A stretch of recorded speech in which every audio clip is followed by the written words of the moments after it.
भारत के मैप का पूर्वी हिस्सा यानी जम्मू एंड कश्मीर एंड लद्दाख वाला एरिया बड़ा ही कंट्रोवर्शियल है।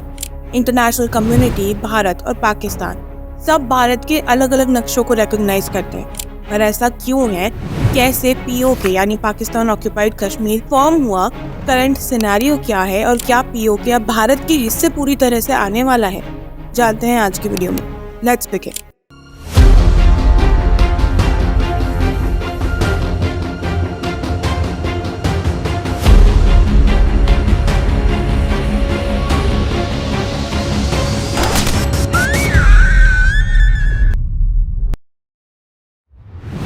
भारत के अनेक प्रिंसली स्टेट्स की ही तरह जम्मू एंड कश्मीर भी आज़ादी से पहले एक प्रिंसली स्टेट थी जिसके राजा थे Hari Singh.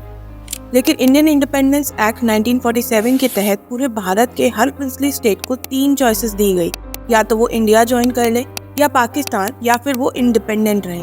Hari Singh chose to stay independent, लेकिन कश्मीर भारत और पाकिस्तान दोनों की ही नजरों में था। पाकिस्तान की नजर में इसलिए क्योंकि इंडिया पाकिस्तान का पार्टीशन ही इसलिए हुआ था ताकि एक मुस्लिम नेशन बनाया जा सके, और 1941 सेंसस के हिसाब से Muslims accounted for 93.6% population of Kashmir valley.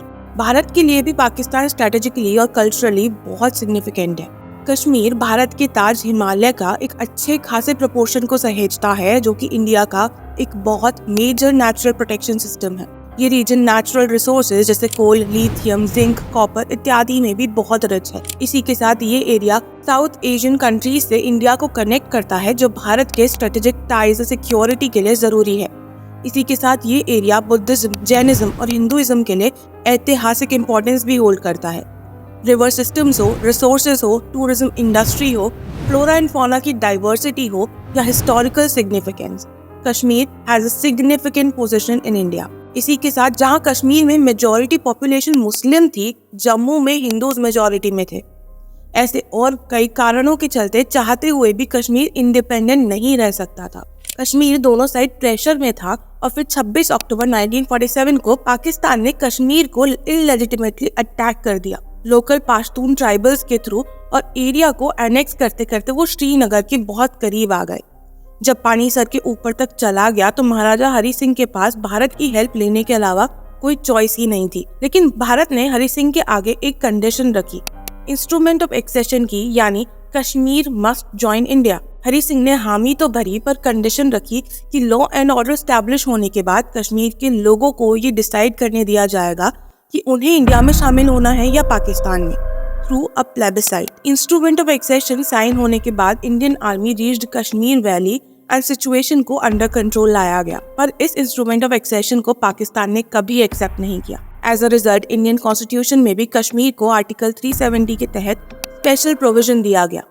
ये एक टेम्पररी अरेंजमेंट था, लेकिन कश्मीर इशू इतना कॉम्प्लिकेटेड होता गया कि इस इशू पे एक्ट करने के लिए किसी सरकार की हिम्मत ही नहीं हो रही थी। अब सदियों से चलती आ रही अपीजमेंट की आदत इतनी आसानी से जानी थोड़ी थी। इस मुद्दे पे काफी सारे नेगोशिएशंस हुए, और लास्ट में इंडिया ने पाकिस्तान को 3 कंडीशंस दी कि पाकिस्तान गवर्नमेंट कश्मीर अटैक्स को सपोर्ट करना बंद करे, कश्मीर टेरिटरी पे उन अटैकर्स को राज ना करने दे, और किसी भी तरह की एड, चाहे वेपन्स हो या मनी या कुछ भी, पाकिस्तान सरकार और अथॉरिटीज उसमें हेल्प ना करे।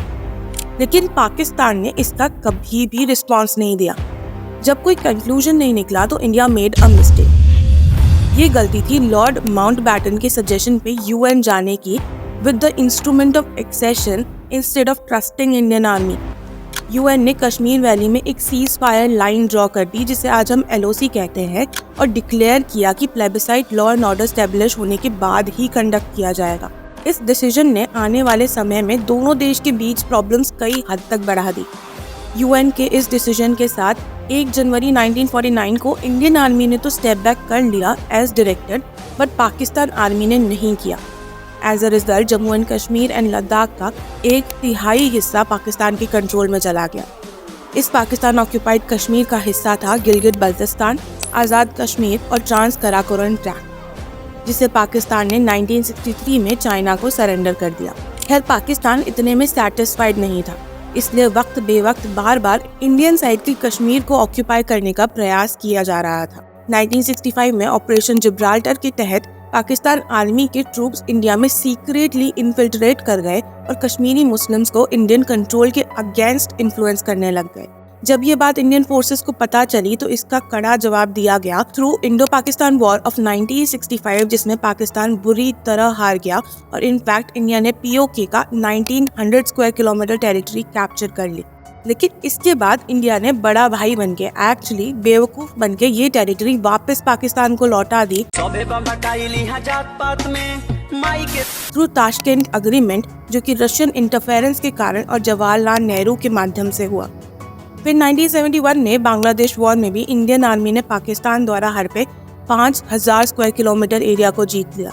लेकिन हमने वही गलती दोहराई और शिमला अग्रीमेंट के तहत, जो कि इंदिरा गांधी और जुल्फिकार अली भुट्टो के बीच हुआ था, पाकिस्तान को वो टेरिटरी लौटा दी। कांग्रेस अपनी मुस्लिम अपीजमेंट पॉलिसी के चलते देश के साथ, आर्मी के साथ और स्पेशली कश्मीर के साथ खेल रही थी। 1965 और 1971 के वॉर में बुरी मात लेने के बावजूद पाकिस्तान अपनी हरकतों से कहां बाज आने वाला था। अरे सुधरो रे, अभी तो सुधर जाओ।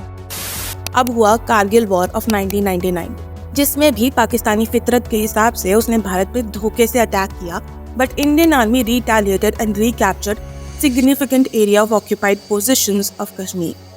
मिलिट्री एक्सपेडिशंस में बार बार हारने के बाद पाकिस्तान ने कहीं ना कहीं अपना मुंह टेररिज्म के पल्लू के नीचे छुपा लिया, जिसके चलते कश्मीर में कई खौफनाक और दिल दहलाने वाले टेरर अटैक्स और ओपन गन फायरिंग अटैक्स हुए। हिंदू पंडित एक्सोडस की घिनौनी सच्चाई हो, पुलवामा अटैक्स हो, देश का कोई भी नागरिक नहीं भूल सकता। ये सिलसिला आम लोगों तक पहुंच चुका था। छोटे छोटे बच्चे जिहाद के नाम पे टेररिस्ट ग्रुप्स में शामिल हो गए। आज की डेट में पीओके की कंडीशन बेहद खराब है। गरीबी और इन्फ्लेशन अपनी चरम सीमा पे है। इलेक्ट्रिसिटी की सप्लाई यहाँ हो नहीं रही है। टैक्स यहाँ पे बाद बेबाद बढ़ा दिए जा रहे हैं। मास प्रोटेस्ट हो रहे हैं। इनके लोकल कल्चर और प्रैक्टिसेस को सप्रेस किया जा रहा है। यहाँ के सिटीजन्स को पाकिस्तान के थ्रू थर्ड कैटेगरी सिटीजन्स वाला ट्रीटमेंट दिया जा रहा है। टेररिज्म का अड्डा पीओके सालों से ही बना हुआ है। हालात इतने खराब है कि खुद पीओके के लीडर्स और लोग ये बोल रहे हैं कि हमें भारत में शामिल कर दिया जाए। यूनियन मिनिस्टर और former army chief general V K Singh के शब्दों के अनुसार पीओके खुद ब खुद और जल्द ही इंडिया में शामिल हो जाएगा। होम मिनिस्टर अमित शाह ने भी हाल ही में लोकसभा में कहा कि पीओके हमारा है और नेहरू के कुछ हिस्टोरिक ब्लंडर्स की वजह से कश्मीर को सालों साल भुगतना पड़ा। 2019 में आर्टिकल 370 के एब्रोगेशन के बाद और एनडीए के अखंड भारत के एजेंडा के अंदर पीओके शायद पहला टारगेट है। पीओके के हालात और अब इंडिया की इकोनॉमिक, मिलिट्री, पॉलिटिकल और इंटरनेशनल रिलेशनशिप्स को मद्देनजर रखते हुए मिनिस्टर्स की इन बातों पर यकीन किया जा सकता है। क्या आप जानते हैं भारत का लास्ट गांव है दन्ना, जो कि कुपवारा डिस्ट्रिक्ट में केरन वैली में लोकेटेड है, जहां एक नदी के इस पार भारत है और उस पार पाकिस्तान। इस नदी को भारत में किशनगंगा कहा जाता है और पाकिस्तान में नीलम। हालांकि आज ये एक प्रोमिनेंट टूरिस्ट साइट है। 2017 तक यहाँ रोज गोलीबारी होती थी, जिसके चलते कई परिवारों ने इस गांव को छोड़ दिया।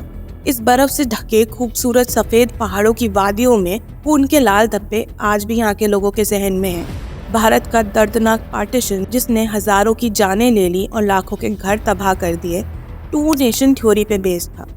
और इस 2 नेशन थ्योरी का आधार था रिलीजन, यानी धर्म। ये एक ऐसा तीर था जिसका घाव आज भी हरा है और रोंगटे खड़े कर देने वाला है।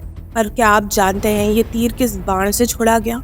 पॉलिटिक्स, राजनीति। गौर करने वाली बात ये है कि इस तीर का निशाना भी कहीं ना कहीं राजनीति ही थी। पर पता है घायल कौन हुआ? आम लोग। ये सिलसिला एनडीए गवर्नमेंट के आने के बाद काफी हद तक कम जरूर हुआ है, लेकिन खत्म नहीं। पीओके का कंक्लूजन चाहे जो हो, पाकिस्तान को असल में भारत का हिस्सा बनाने के लिए, उसकी खूबसूरती उसे लौटाने के लिए उसकी जड़ों में जाने की जरूरत है। और जानते हो ये काम कौन कर सकता है अब? आम लोग। कैसे?